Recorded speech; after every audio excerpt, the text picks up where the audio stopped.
Hey everyone, welcome to Pop of the Morning. We're back with another episode. Today's episode is American Pie. I'm just going to say it right off the top so that way you can prepare yourself mentally.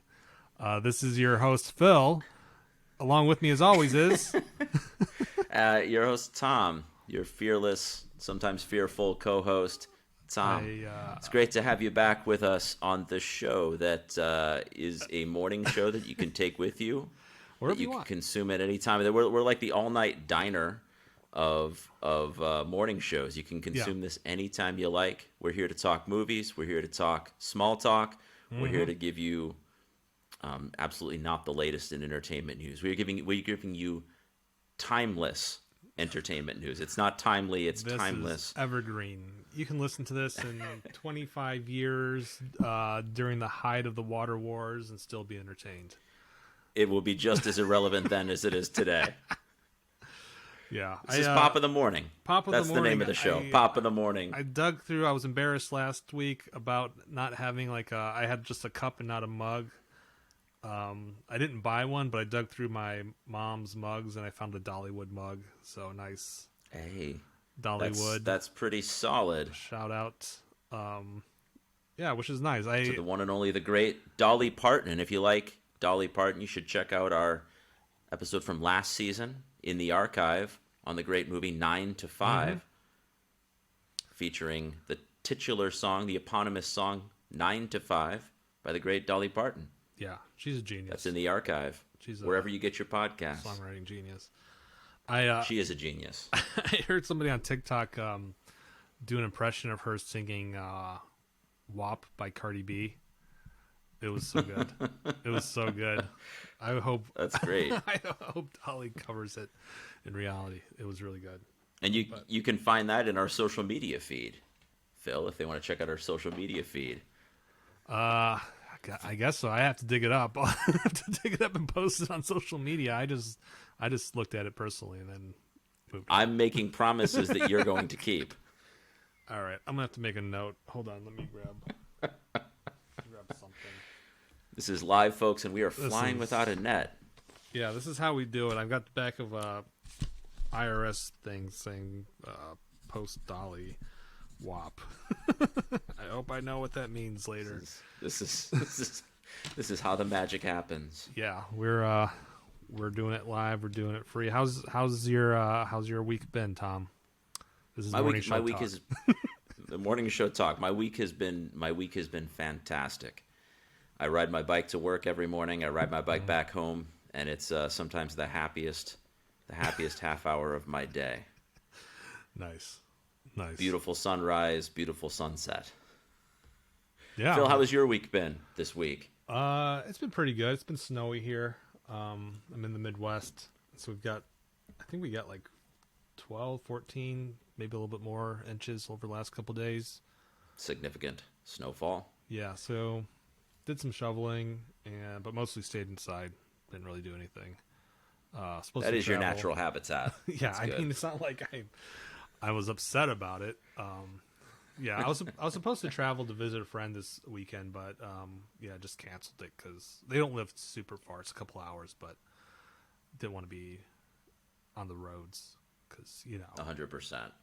It just gets 100%. icy, even when the plows are out. So yeah. it's all right. But it's been a good week otherwise. Yeah. Midwestern troubles, yeah. Yeah. Didn't know I'd missed the Midwest this much. Whoa. Oh. I'm getting word from our producer. You've got to move on. It's time to move on. That is the next segment. That is that sound you heard wafting in, that jet plane taking off over our heads. Oh my gosh.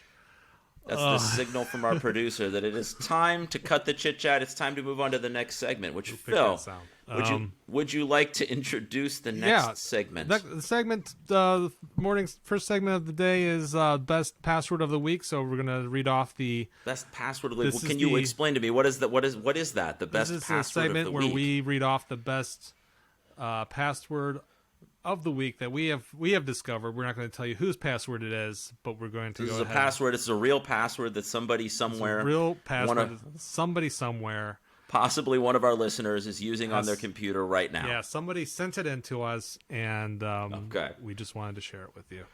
So All let right. me go ahead and read that off for you. Let me move this mic so I don't want to show it. I'll read it. I don't know why this makes a difference, but Maintain confidentiality as we read the password into the record. Capital W, lowercase r, 6, ampersand, N, uppercase N, Z, ampersand, exclamation point, lowercase w. And that's been the best password of the week. And I've already forgotten it. You get it once and only once. Because once I read it, it's destroyed. That's how it works. It's the ultimate in password security. Yes, it is. And there's the producer keeping the show moving today. Yes, that guy is a taskmaster. We're rolling along. We're a morning show. We're legit. Yeah, we gotta keep things moving along, right? Traffic on the nines. We'll keep an eye on the expressways for you. Mm-hmm. But in the meantime, we're going to be in here. We're going to be talking about this week the 1999 teenage sex comedy, not for kids, the sex comedy coming of age film, American Pie. I take it, Phil, from your enthused reaction at this pronouncement that you are a fan of this film. Now, for some context, you and I are aging millennials. This movie was big. It came out, if I am not mistaken, during our freshman year. No, in the summer after our freshman year of high school. Yeah. And so ostensibly we are two young hetero males at this point in high school. Yeah. We should be the target demo for this audience. And it was certainly a movie that exploded around us. It was hard to avoid. Mm-hmm. It being hard to avoid is the primary reason, at least that I saw this movie, possibly you. It's certainly not a movie I went out of my way to see. And we're going to reckon with this movie today on the show, American Pie. Yeah, we are. It's that summer I was struck by by Nirvana late in the game. I think that was the first time I'd actually listened to Nirvana, and then I was on the path to, being a punk and alternative music and ideas and avant-garde art and that kind of stuff. So maybe that's why it didn't ring with me at the time when it came out. But rewatching this, I don't know if I've actually seen the whole thing. I remember bits and pieces of it, but there's whole sections that I did not have any recollection of. I had like no point of contact with. So I don't know. Maybe I saw like an ABC Family edited, like or something like I'm that. sure what that would look like. It's just the opening and closing credits. How do you turn this into a family movie by precisely editing it? I'm not sure what that looks like. Yeah. I mean, I wonder too how much your spotty memory is a product of the fact that as I mentioned before, this was a movie that in 1999 when we were in high school, I felt like at least for a time was inescapable. I mean, geez Louise, there have been at least like 4 on-brand sequels to this. I was looking for information on YouTube. I watched 20th anniversary cast interview, which was really it gave me nothing. It was really boring. There's not a lot there to begin with. Let's be real. Yeah, but there was a YouTube video up there that said like ranking the 9 American Pie movies. Oh gosh, so I'm undercounting. Yes, there's 9. I think there was 3 or 4 that went to theater, and the rest were direct to DVD. I mean, I haven't seen any of those. So, me neither. I've not. But your spotty memory, right? The mothy quilt that is your brain, the moth-eaten quilt from the closet. And it just keeps getting thinner and thinner every year. I mean, is that a product of this film's popularity, of the ubiquity of certain scenes, of certain gags, of certain bits that I felt like, they were in the commercials, they were in music videos, they were parodied all over the place. is that part of why you remember certain parts and not others? Because if we're being real, most of this movie Probably. is very bland. It is very generic. It is very flavorless. Yeah. To all of you listeners out there who tuned in hoping for a love letter to American Pie, we're sorry. Just like we warned the parents a minute ago that this episode is not for kids. This probably is also not for a great lover. We are gonna try to bring out the best in this film, the things that it does have to offer. I had a hard time with it because I remember when I was younger not liking it, and maybe I was just being like contrarian because I was like, oh, I'm not like other people. I'm not going to watch the American Pie and it's stupid. You were an emerging punk, as was I. Exactly, and so I like gave it a shot now, and I was just like stone dead. I'm trying to think what I laughed at, if I laughed at anything. I think I laughed at the guy shitting his brains out because I still find potty humor hilarious.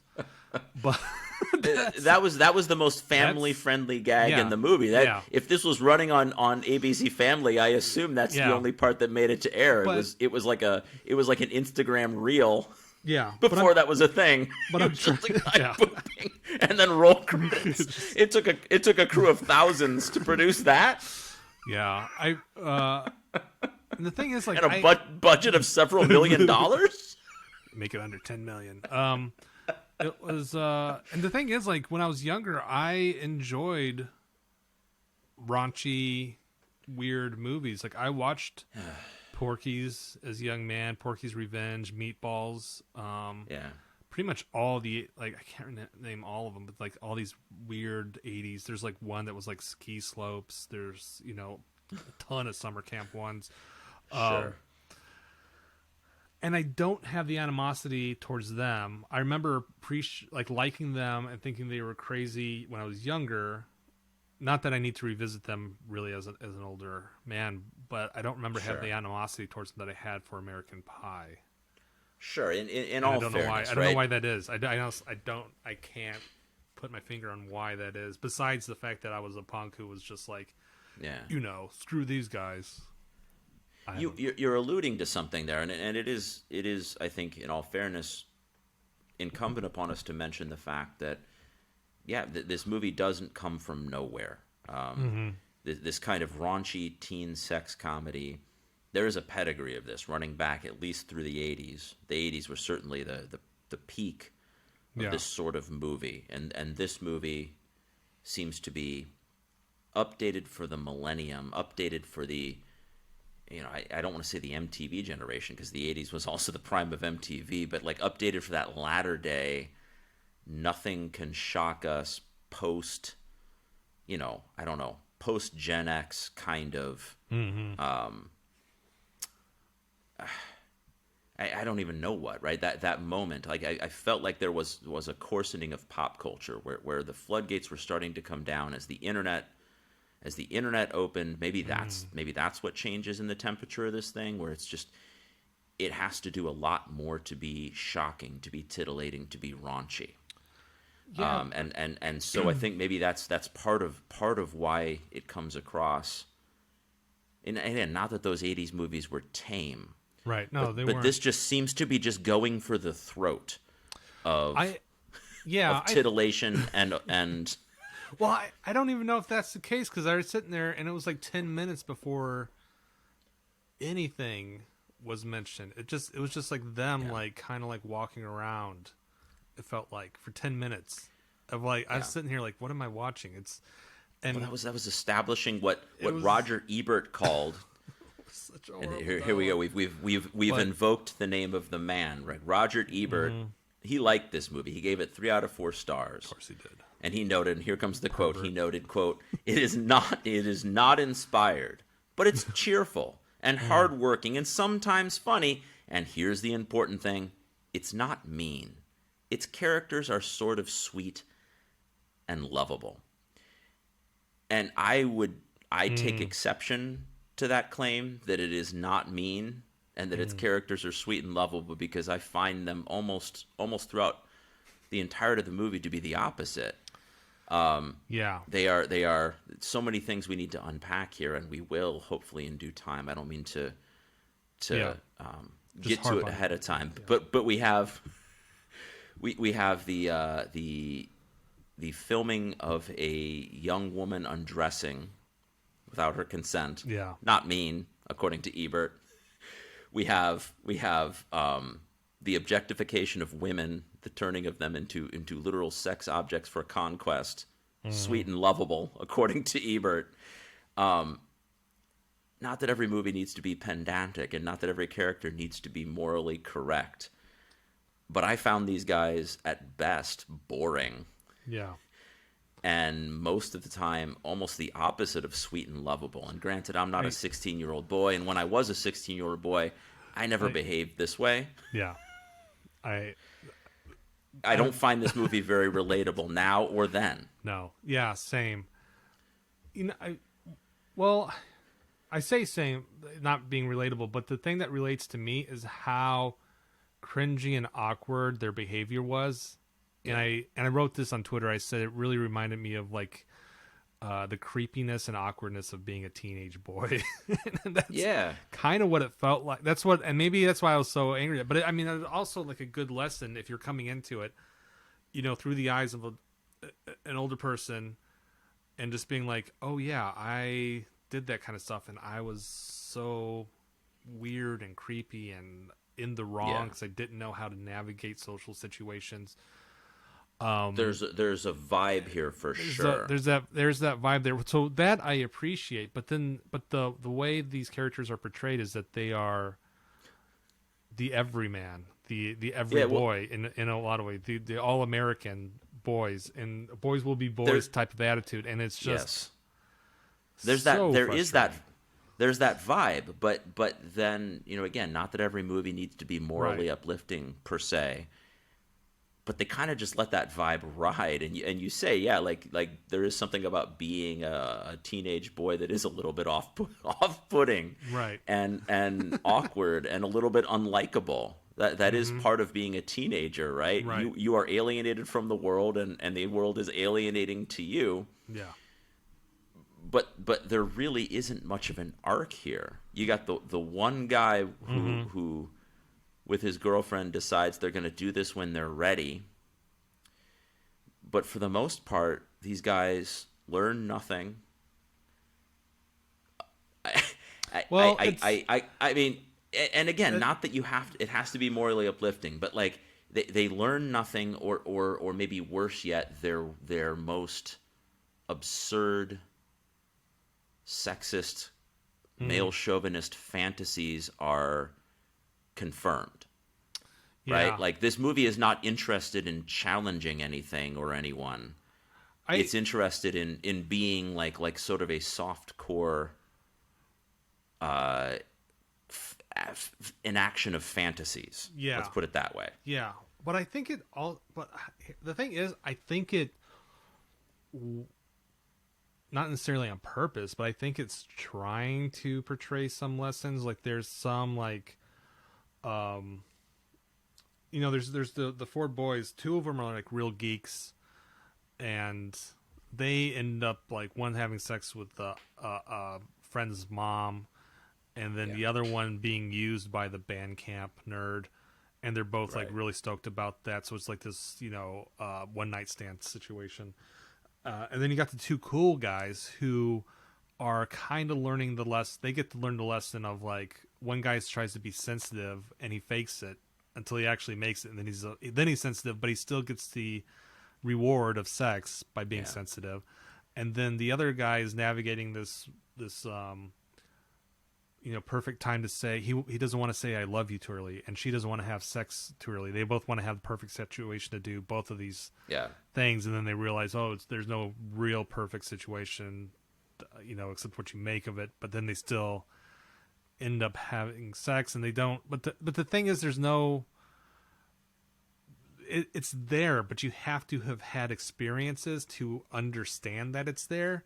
Yeah, I mean, as a 16-year-old, I don't think I would have got that. I don't think I'd have been like, oh yes, well, I'd have been like, okay, yeah, they're getting laid, all right, that kind of stuff. But as an older man, I'm just like, okay, so those are the lessons that are kind of happening in there, and they kind of just show up every once in a while, like when they're making their little pact and they're at the hot dog place, the guy goes, it has to be valid and consensual sex, but they never explain what that means beyond saying no prostitutes.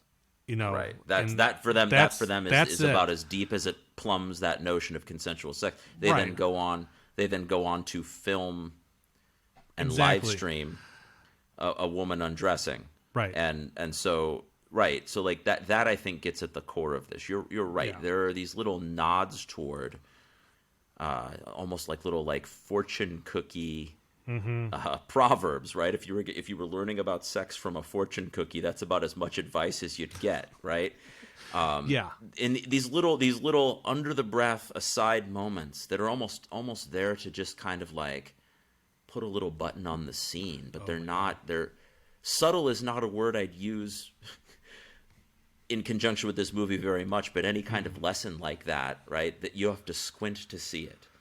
Phil, you and I, in the course of producing this podcast, we've covered comic book movies and sci-fi movies, and yet I would say this is by far the most unrealistic movie that we have looked at in our entire career as pop culture critic podcasters. You know, and it isn't just these unrealistic expectations of these like budding toxic males that we get in this movie, right? They have unrealistic expectations for sex, of women. That would make sense because this is obviously a movie that is primarily aimed at that target audience, and it's full of these platitudes. To me, the most perplexing thing, right, is the unrealistic way that women behave repeatedly in this movie. You know, for example, the foreign exchange student changing her clothes, then parading naked through the room, opening a drawer, finding a magazine, beginning to pleasure herself to that magazine, right? Like, there's so many just leaps of like, that's not how humans behave. That's not how a human behaves. That's what I assume anybody does when they fantasy came over and they needed to change, like use my room to change. Every time I've been in your bedroom, Phil. Every time I've been in your apartment without you. You know, the mom, right, doesn't seem to me to behave like a real person. She's a cartoon character, and not a good one. Not a relatable Looney Tunes character, but what is even happening here? Like I'm watching some kind of Soviet movie where I can't relate to the cultural context of the motivations of this character. Yeah. The Bandcamp nerd, for that matter, nerd in quotes, right? That whole thing was sort of perplexing to me. She's in this movie, and it's just this one-note thing. She does this droning-on thing, and her whole existence is just for that one punchline that even this, quote, nerdy person likes sex too. And I guess that's again, profound or a punch. It's a punchline. There's nothing profound. But my point is that none of these women, she's going to have him wear 2 condoms to maintain. Like, I guess I don't know. My mindset for this is just I cannot wrap my head around. These women do not behave like real people. And I think that's also where some of my animosity for this film comes from, right? I think it was a way to give them agency, and so they had a bit more agency. The women. The women. A bit more than in the 80s. I'm not saying that they have great agency, but I'm just saying it's a bit more than in the 80s. It's because the women do talk about sex, which I guess was revolutionary at the time. I guess that earns you a B- in terms of representation.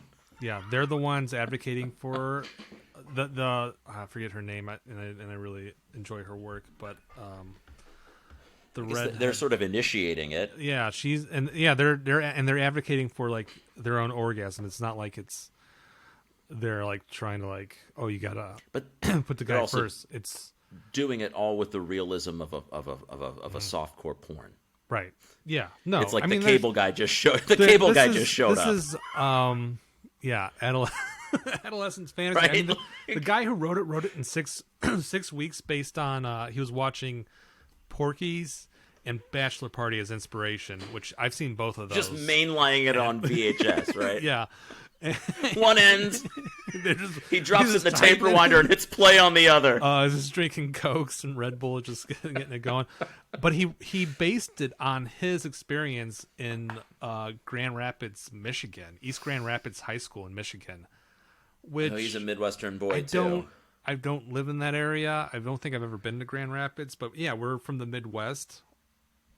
This is so far removed from. I thought it was in like L.A. until I looked this up. Then, like it was based in California until I looked it up. It's such a.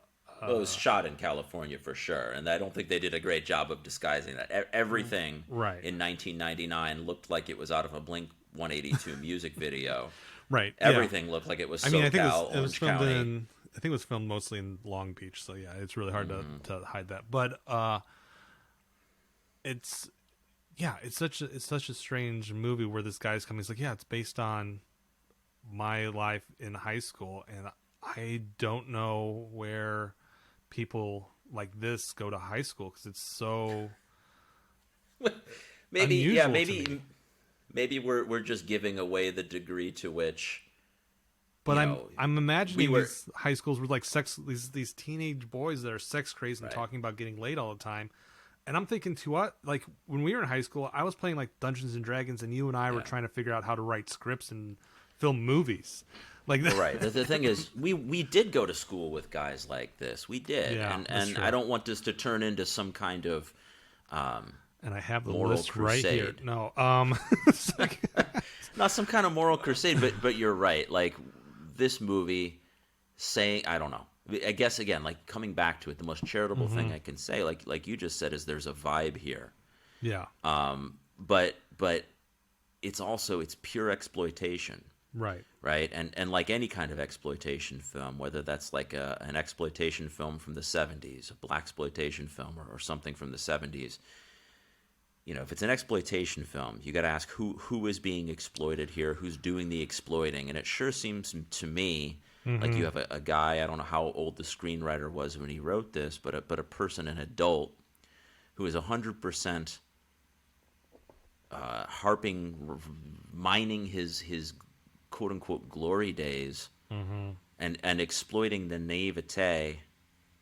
And let's face it, a sex-crazed boy is a naive boy. It doesn't make him an innocent boy.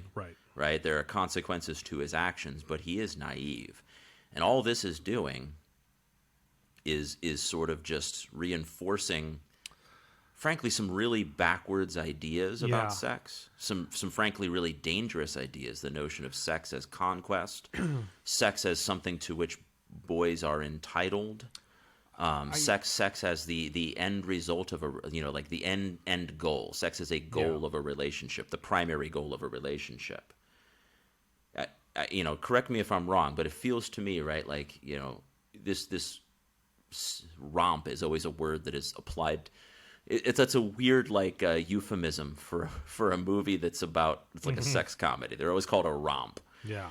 And I feel like this romp should be more accurately labeled an exploitation film. It's the exploitation of kids who have never had sex. Mm-hmm. It seems to be written for people who have never had sex. And in that way, right? Like, I mean, and that there's not specifically something wrong with that, but all it does, right? It doesn't challenge any notions about what sex is. I mean, the whole thing, right, about the pie. What the hell? I am not some sort of. This is again our bluest episode, our most personal we've ever been. I am not some sort of Casanova, some sort of Lothario. But to me, the pie thing. That the title of this movie, the title metaphor for this movie, mechanically, it doesn't even make sense. He's got this pie, and there's a hole in it that's incredibly graphic, but that pie would slide right out of that tin. The gag doesn't even work, right? But this childish, nonsensical metaphor, right? It's like the best way to summarize the whole movie, I guess. I guess that's why they went with it as a title. It's childish wish fulfillment, and it's reinforcing like the least informed, toxic ideas about sex, like women as objects, women as consumable goods, women as single-use objects, like a pie. You order a piece of pie, Yeah. you have the pie, and the pie is gone. Yeah. Well, just tell your mom you got hungry. That's a Eugene Levy line. One of the better lines in the movie. Eugene Levy killed it in this. I read that he didn't like any of his lines, so one of the things that he had in his contract was that he was allowed to ad lib, and so almost all of his were ad libbed. The brightest spot in this movie, and even he has, I think, done some disservice. Right, the gag is, of course, he's a dad who's trying to be sex positive, and the joke is literally just always on him. But here's whatever. As you were talking about all that, the thing that came to my mind was that, like, exploitation movies, they're good if, like, there's a reason there's, like, so many scholars that write about exploitation movies, because they do say so much about a culture in that moment. If you have the media literacy and take the time to, break it down. And I think that's the flip side is they also can reinforce ignorance and stereotypes. Yeah, that's the thing with this, with American Pie. It's reinforcing this, like, all these horrible stereotypes. But what I think it's really showing us is that how horrible we are as a society, as an American society, at teaching children about sex, about responsible sex. And even when a father is engaged with his son and trying to talk to him about sex, it is so awkward and so left field, and he talks in circles in such a way, he's like so obscure about it that it does not help the situation at all. It does not make things better. It doesn't. It's also unfortunate that, again, the main joke about him, apart from the fact that he's speaking frankly, I mean, he's trying to speak frankly about sex, right? But the whole gag about him, right, of course, is that he doesn't look cool. He doesn't look like a person who, from a teenage boy's perspective, should be having or thinking about sex, right? Yeah. And so again, it's a little awkward to maybe have this conversation with an adult. But on a certain level, could you ask for a father who's trying harder to be understanding, to be patient, to be open-minded? Again, you walk in on your son doing that with a pie, and his reaction is basically, your mom doesn't need to know, but also he's not judging his son either. Yeah. The joke is, look at him, he wears a belt, how lame.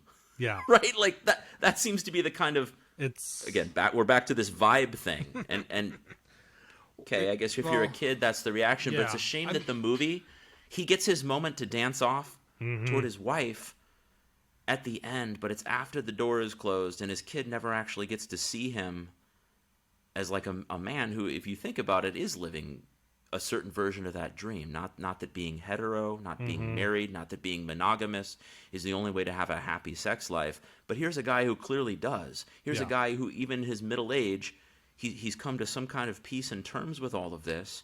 He's going to go get frisky with his wife. Yeah. That, to me, is the happiest takeaway from this movie. Maybe it says something about where I am in my life. Right. But it's a shame that the kid never sees that. Just that little bit, man. Yeah. If you'd had that moment of him, like, just even nodding and laughing that he knew what his dad was about to do, there would have been like a little bit more of a redemptive arc for that little snot-nosed brat. I do not like that kid. Yeah, I mean, I'll say it. I'll just laying it out there. I'll say it. All right, man. I was not a fan of any of them, but I didn't have that kind of feeling. But I'm amping it up for comic effect. But it's this film is about, like, the generational failure of, I think, men on an emotional level. Like, we cannot. Yeah. The son we are was all not emotional pancakes dropped on the floor. Yeah, the son was not taught at a young age to, be willing to have that kind of conversation, or emotionally intelligent enough to have that conversation. Yeah. With his father, let alone women of his age. Right. And then the father didn't have the skills necessarily to open that up when it was needed. Yeah. And so he didn't have the ability to just be like, here's I'm laying it all out. Here's what's happening, and here's how you should, what you should expect and what they're going to expect, like how you should talk to, someone else that you're going to want to have sex with, or, these kinds of conversations that need to happen with a potential partner. or partner, That's ongoing right. conversations that happen. But for all that I would say that Eugene Levy is trying as the father here, yeah, I'm going to deduct major points from his parenting because the way he tries to broach the subject is buying pornography, insane, right? Which is the embodiment of the male gaze. Yeah, made literal, printed on a page. His talk with his son is not frank. You're totally right. Yeah. It's not frank. He's trying in his own way to be sex positive about this. But the flip side is you're right. There is a generational failure here. Mm-hmm. And a minute ago, you said this phrase you used. It was something along the lines of like it's a condemnation of all of us, of all American men. And I mean, all generations of men. We are dropping the ball, and I guess maybe that's each other in a lot of ways. You started this conversation with reference to Nirvana, and that's an important touchstone and reference point for me too, as you well know. And I think about Kurt Cobain, who was so much of his music was written from not just a feminist perspective, but a feminine perspective, right? And here's a guy who is a rock star, who is he's not asexual, but he's and he's not just discarding the trappings of kind of like this bloated 70s Led Zeppelin type of getting with groupies thing. He's not just discarding that. He's actively trying to dismantle that and make himself an ally of women everywhere, and play with some of these notions, right? And so when on one hand you have this sort of pop culture voice who is challenging you as a young man. You have for me as a 15-year-old kid, one of the coolest people I could imagine, deeply troubled man, but also one of the coolest people I could imagine is Kurt Cobain, telling you women are people too. On several occasions saying in interviews, right, that maybe the world would be better if it were ruled by women, if we could dismantle the patriarchy. And then you've got this movie, on the other hand, which in so many ways is just perpetuating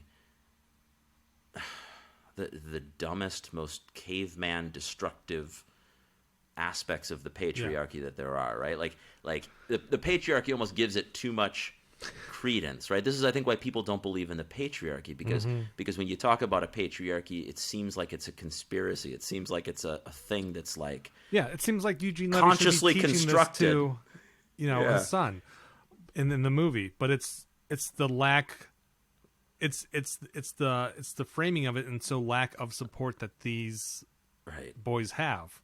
The patriarchy often is the lack of reflection and the lack of empathy and the lack of pausing to think about your actions on other people. It perpetuates this. The most boisterous people in a room are going to dominate that place, and in our society, that is far too often a bunch of white boys like this. Yeah, these are the rowdy, rude kids sitting next to you at Denny's, and you wish they'd just watch their mouth, man. This is a family eatery. Like, you think of it as like a school. It's not, kids coming, young men and women coming to school and being taught, about the patriarchy by the patriarchy. It's young men and women coming to school, and there's nobody there. They built the school and abandoned it, and all they're finding are nudie mags, and then they have to figure everything else out. That's what it is. Yeah. No, that's it. The structure's there. It's been built. Yeah. All the media's there. It's been built. Every once in a while, somebody drops off a new crate of DVDs, but otherwise the kids are flooding in, and they're just trying to figure stuff out on their own. It's on TV. It's a click away on the internet. It's in your dad and your uncle and your older brother who you're calling for help, and he's hiding stuff in the library. The whole symbolism, right, of the title, American Pie, right? All of this bad behavior, right? The implication is that by extension, right, this sexist objectification of women is as American as apple pie, right? Yeah. I just kept dwelling on that, right? And you're right. It's an ugly condemnation, an ugly portrait of the world that we're not building it brick by brick. It's like you say, it's a school that's already built, and we just walk into it, and there's precious few people trying to wave you off and say, hey, why don't you go play in the park, right? There's a nicer place over here that's a little more egalitarian, that's a little bit less. Yeah. I mean, you think about too, just I don't know. I said this again, and I don't want to just repeat myself, but the movie, it challenges basically nothing. It's an exploitation film. I think we've agreed upon. It challenges nothing. It's for people who have never had sex. And despite its raunch, despite the way that it portrays itself as knowing and more experienced than you and more frank about the matter, it manages to leave you less informed than when you started watching it. Like it is, I think, actively, it just reinforces the worst things that a boy might bring into this movie. It just says, hey man, you're on the right track. Keep doing what you're doing.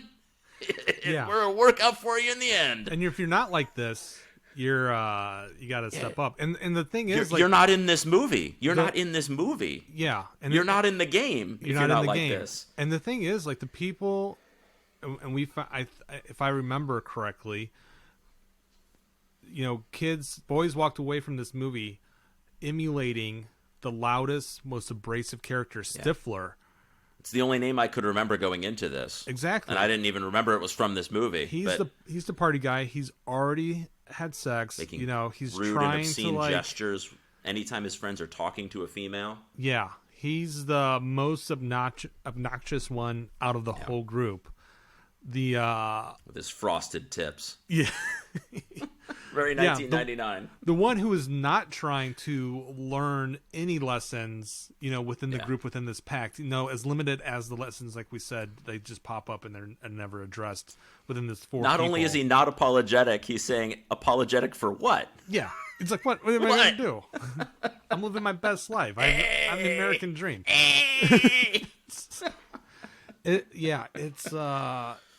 And so you've got these boys who are just being like, oh man, I need to become like one of them, and I should probably be like that guy. He's the coolest. Stifler's the coolest one. Yeah. He gets all the best one-liners. Yeah. Yeah. It's so. Yeah. It's so outrageous. This movie is so outrageous. But then like you said, that American Pie. It's as American as Mom's Apple Pie.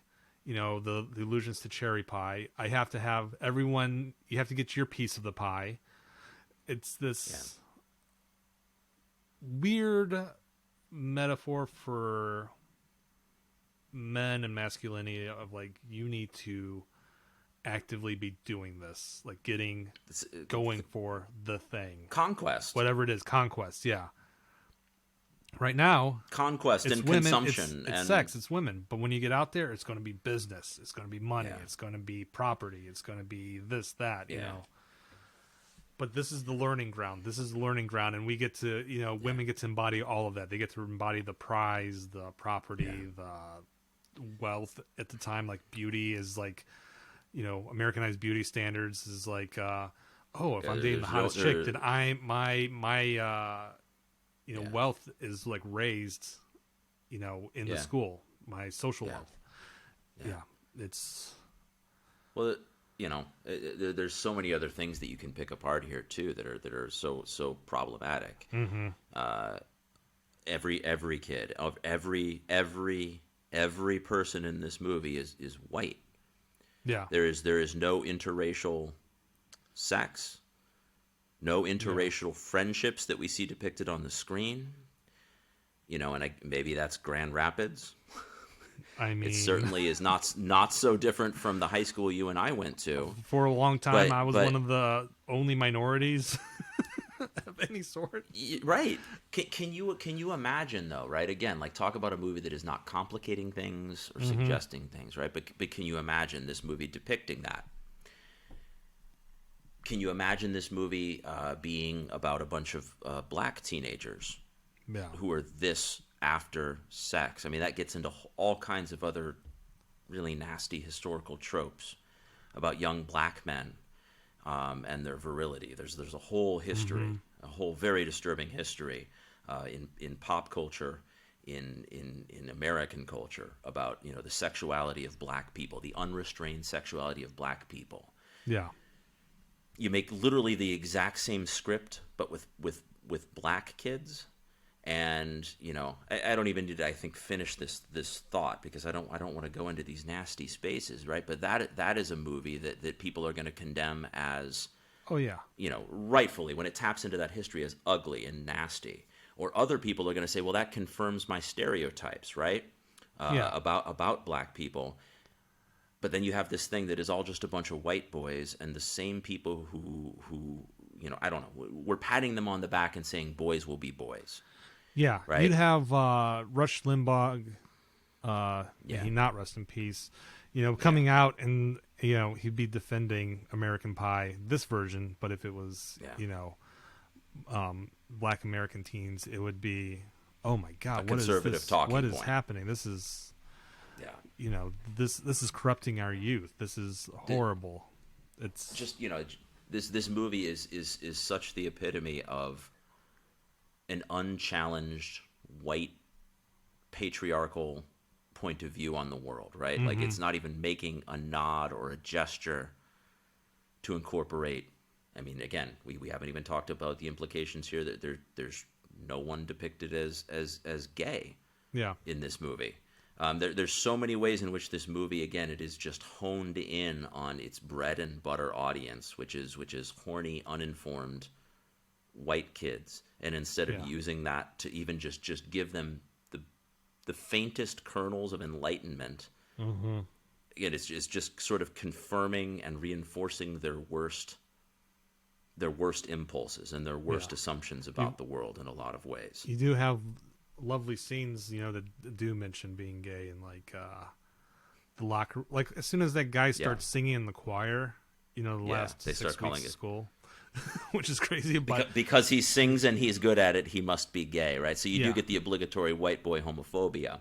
Yeah, and it's coming from Stifler again, the one that's supposed to be portrayed as the obnoxious one. And I think this comes down to, like, you know, people, you know, when they make these movies, and adults, when they see these movies, they go, it's just a bit of fun. Why? It's like, who cares? It's hard. No one's taking this seriously. Teenagers, who are the demographic, are taking this seriously. They're taking this seriously. Even if they're laughing at it, they're still in their brain going, I relate to that, or I should be related to that. Some of our friends.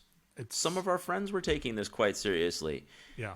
And while I didn't like this movie when I saw it, I did wonder, should I be taking this seriously? Right? Like, there is that moment where you see this, and as an insecure young man, you do wonder, am I doing this wrong? Is that what I should be doing? Yeah. I don't want to blow this out of proportion, right? And we were definitely heaping, I think, some well-deserved disdain on this film.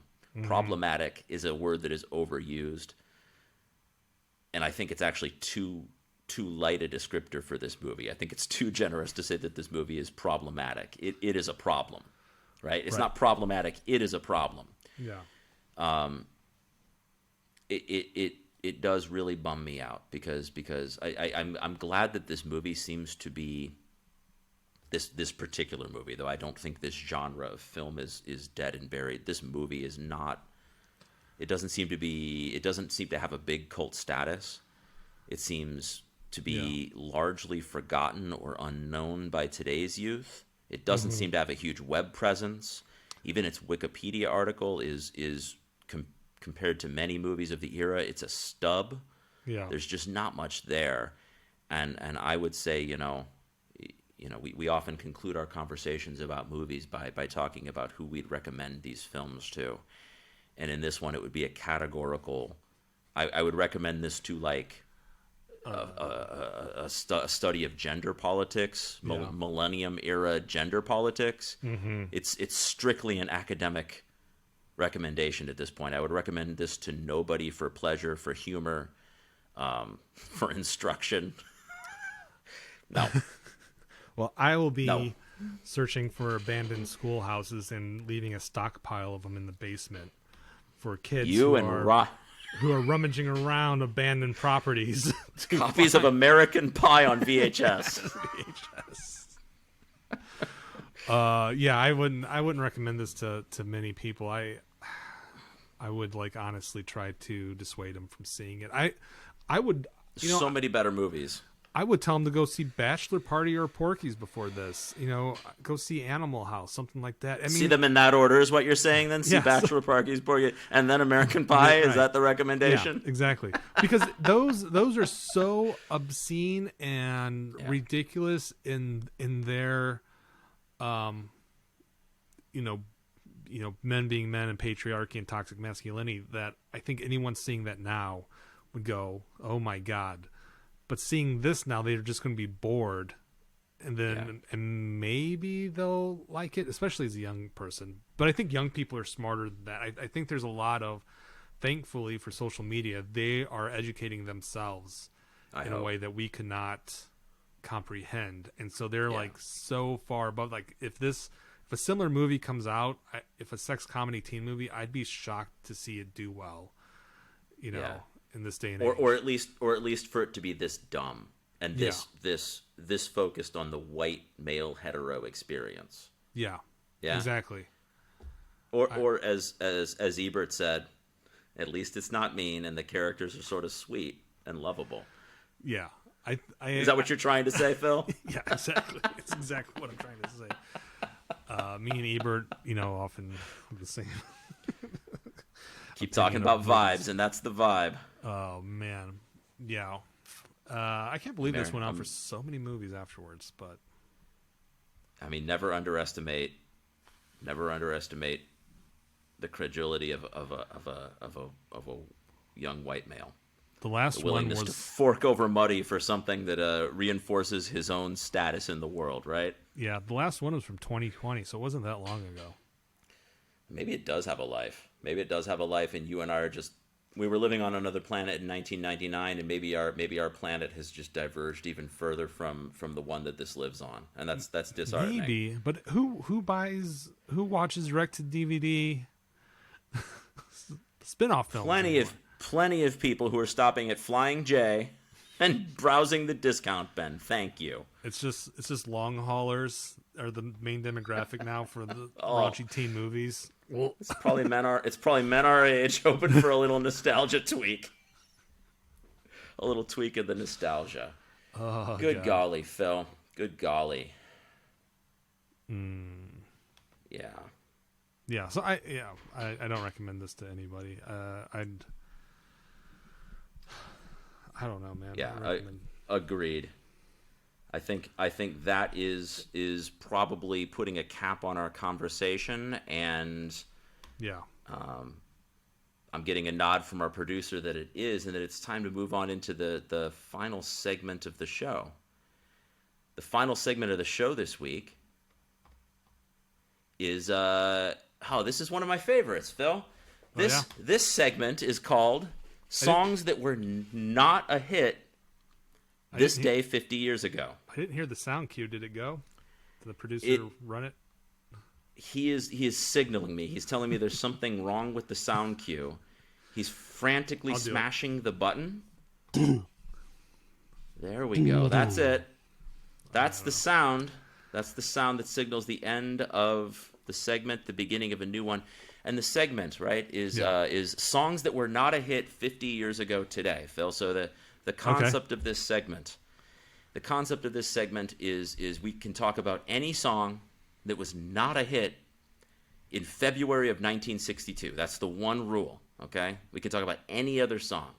And so I spun the dice here, and I came up with a song that actually was around back in 1962, but it was not a hit. So this is just complete.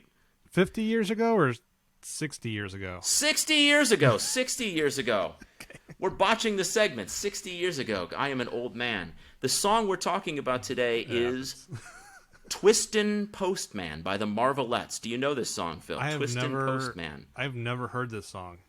Ever. Well, the funny thing is, you know so much about this song, but this song is a black hole, a gap in your knowledge, right? I know you grew up on oldies. Yeah. You know the Marvelettes, right? Yeah. The Marvelettes were a Motown group. They were, in fact, the first ever Motown group to score a #1 hit. Mm-hmm. They scored a #1 hit in 1961 with the song "Please, Mr. Postman." I know that song, yeah. You do know that song. It was covered by the Beatles quite convincingly. Please, Mr. Postman. Fun fact, did you know that Please, Mr. Postman was co-written by an actual mailman? No, but that's awesome. They had the Postman concept down, and this is no joke. They turned to their mailman to ask for some advice. He sort of consulted on this song. It's his one real songwriting credit. And there's nothing in the lyrics of that song, if you're familiar with the song Please, Mr. Postman, that seems like it requires any kind of expert knowledge. It's like, please, Mr. Postman, wait and see. Mr. Postman, is there a letter for me?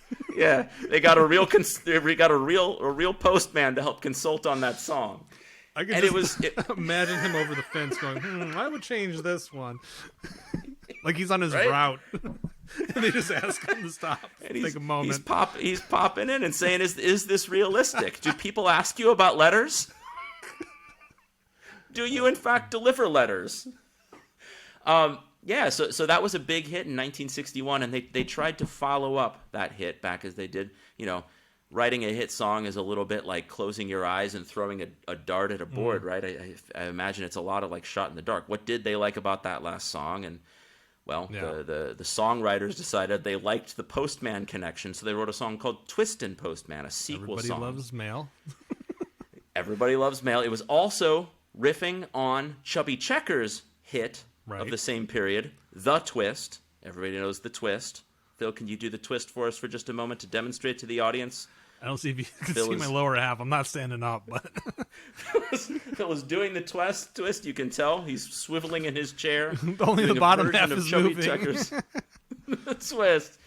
So this song, there's a reason you don't know it, is a sequel song to the Twist craze, which by that time had already been played out. It's a sequel song to Please, Mr. Postman, and I'm just going to read you an excerpt of the lyrics now. Okay. Sitting by the window, feeling sad and blue, all because I haven't heard from you. And then my mama said, look, here comes the postman, twisting down the avenue. He's got a letter in his hand, and I know it has to be for you. He's got the mail sack twisted around his back, because he's a twisting postman. Now he's twisting to the left, twisting to the right, twisting all round and round. If he didn't bring the letter to make me feel better, I was going to put you down. I'm so glad he came in time to ease this aching heart of mine, because he's a twisting postman. Mail sack swinging round his back. I gotta listen to this. Can you believe that? Can you believe that this song was not a hit? I can't, honestly. You know, out of all, there's so many strange songs that came out of that time period of like.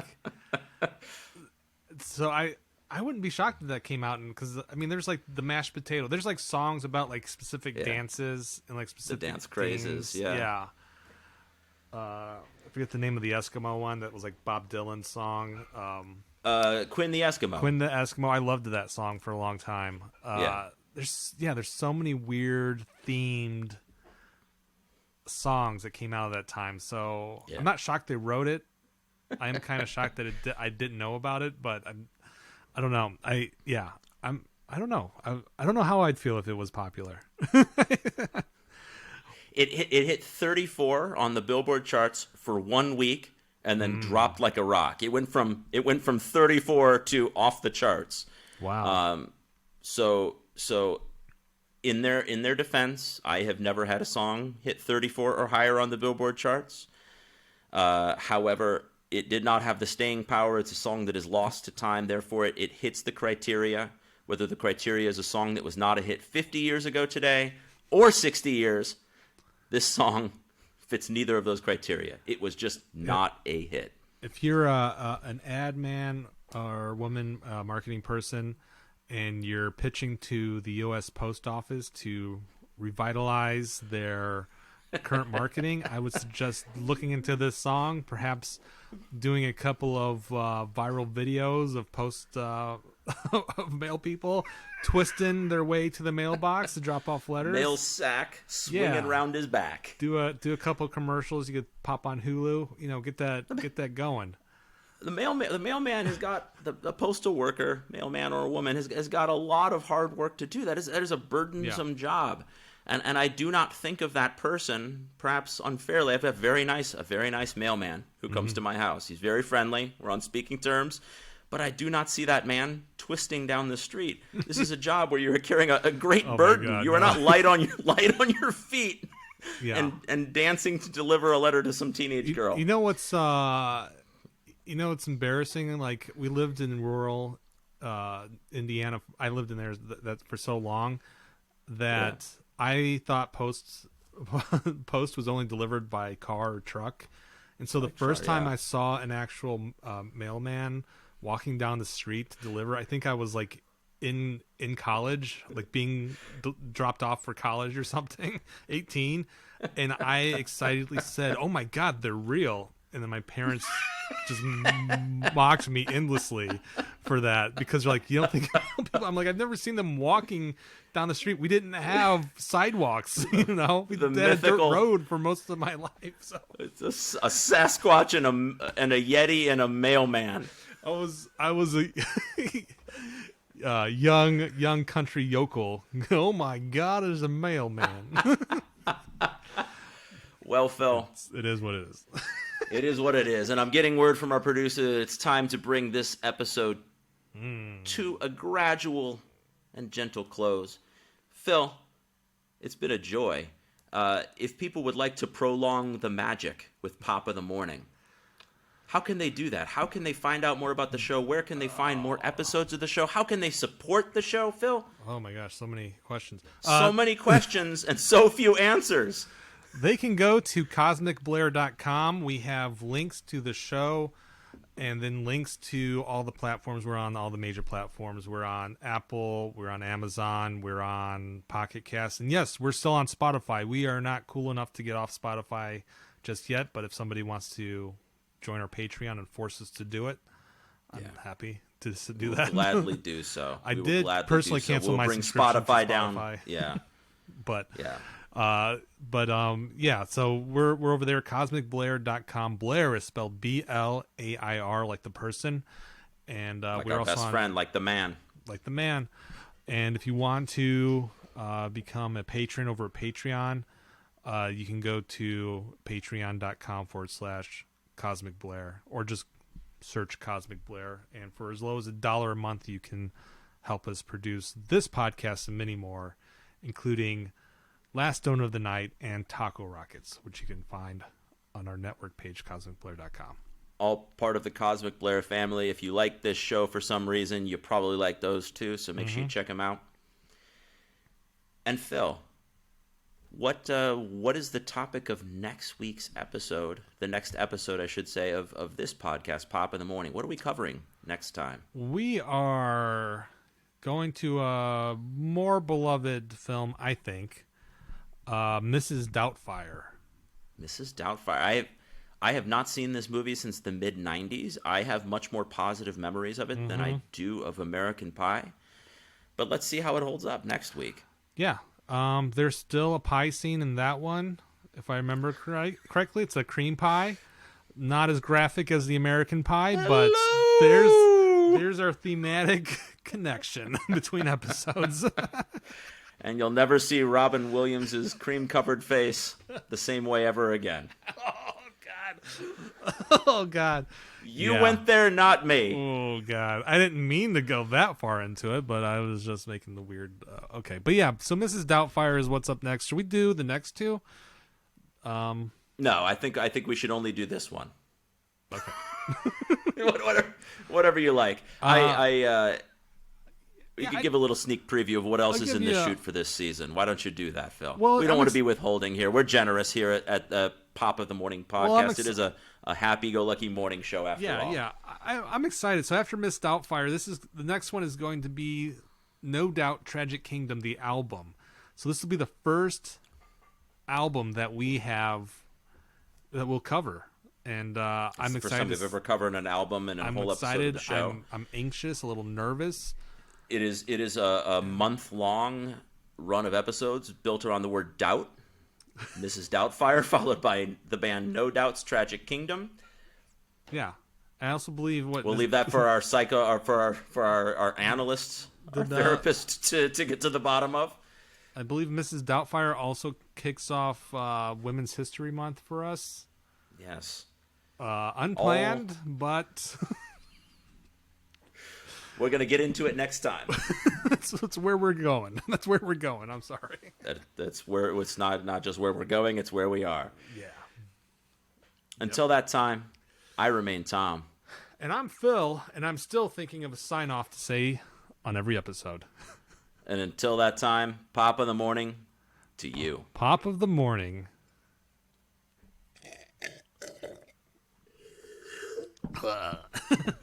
That's the dregs. God. Oh, Jesus.